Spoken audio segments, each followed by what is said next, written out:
श्री स्वामी समर्थ मैत्रिणींनो, झाली हो गुढीची तयारी सर्व पूर्ण. केशर, ड्रायफ्रूट आणि वेलची टाकून मला हे खायला खूप आवडतं, पण ते विकतचं तेवढं हायजेनिक नसतं. म्हणून जेव्हापासून मला करता यायला लागले तर मी घरीच करते. तर यावर्षी जरा वेगळं ट्विस्ट दिलं. साखरेमध्ये केशर, वेलची पूड आणि ड्रायफ्रूट्स टाकून जरा वेगळ्या पद्धतीने केली. थोडीशी जड झाली पण खूप सुंदर झाली. बघा, सगळं साहित्य घेतले: ड्रायफ्रूट्स, सोडा, साखर, पाणी आणि केशर आणि वेलची पूड. प्रमाण मी डिस्क्रिप्शनमध्ये देणारच आहे. एक जड बुडाचं पातेलं घ्यायचं, छोटंसंच घ्यायचं. 1 कप साखर आणि अर्धा कप पाणी टाकायचं. सगळं छान असं मिश्रण साखर वितळेपर्यंत ढवळत राहायचं मीडियम गॅसवर.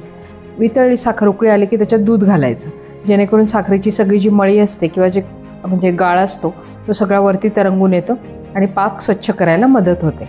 तर छान असं उकळून आलं की हा फेस सगळा काढून घ्यायचा एका याच्यामध्ये आणि नंतर जो पाक निघालेला असतो तो गाळणीने गाळून परत त्याच्यामध्ये टाकून घ्यायचा. या पद्धतीने काय होतं, पाक स्वच्छ होतो आणि छान अशी चकचकीत येते गाठी आपली. या पद्धतीने सगळा पाक काढून घेतला आणि त्याच्यामध्ये केशर आणि वेलची पूड टाकली आणि हा जो गाळलेला पाक होता तो काढून घेतला. त्याच्यात थोडासा निघतो आपण ज्यावेळेस मळी काढतो त्यावेळेस, आणि छान असं एकसारखं हलवत राहिली. थोड्या वेळाने थोडं घट्ट झाल्यासारखं वाटलं, मग चेक करून पाहिलं पण अजून काही झालेला नव्हता पाक. पुन्हा मीडियम गॅसवर हलवतच राहायचं. गॅस फुल नाही करायचा, कारण काय होतं, हे पटकन एकदा झालं की मग ते कंट्रोलमध्ये राहत नाही. पुन्हा एकदा चेक करून बघितलं, आता थोडा थोडा घट्ट होतो आहे.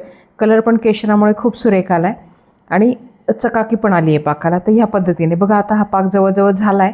याच्यात आपण सोडा टाकल्यावर 1 मिनिटभर आपल्याला शिजवायचं आहे, म्हणून आता यावेळेस सोडा टाकायचा आणि एकसारखं कमी गॅस करून हलवत राहायचं 1 मिनिटभर छान असं, की जेणेकरून आपल्याला जी गाठी आहे ती छान सेट व्हायला मदत होते. तर छान असं फेसाळ होऊन आणि फेस बसायला लागला की जे आपण तूप लावून ठेवलेलं पॅन असतं, दोरा आणि ते, त्याच्यामध्ये हे सगळं टाकून घ्यायचं एकसारखं.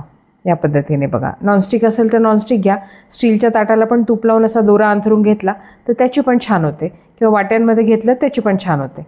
आता माझ्याकडे हे होतं म्हणून मी हे घेतलं. तर थोडीशी जडच झाली पण ठीक आहे, आता ती काय साखरेचीच गाठी आहे. तर या पद्धतीने सगळं फुल्ल भरून घेतलं, कारण ते थंड झाल्यावर थोडंसं श्रिंक होऊन जातं. आणि त्याच्यावर थोडे थोडे ड्रायफ्रूट्स टाकून घेतले. थंड झाले की ते ऑटोमॅटिक त्याच्यामध्ये सेट होतात. बघा, ही सेट झालेली गाठी छान अशी, आणि ऑटोमॅटिक खाली तूप लावलेलं असतं किंवा नॉनस्टिक आहे त्याच्यामुळे झटक्यात निघते ती.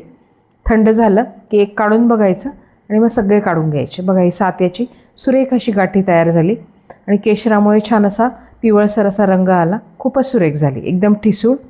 त्या पद्धतीने तुम्ही नक्की करून पहा. यूट्यूबवर खूप व्हिडिओ आहेत. मी ही मला जशी आवडली तशी केली. कशी वाटली मला कमेंट करून सांगा, आणि तुम्ही ही घरची छान गाठी करून खा.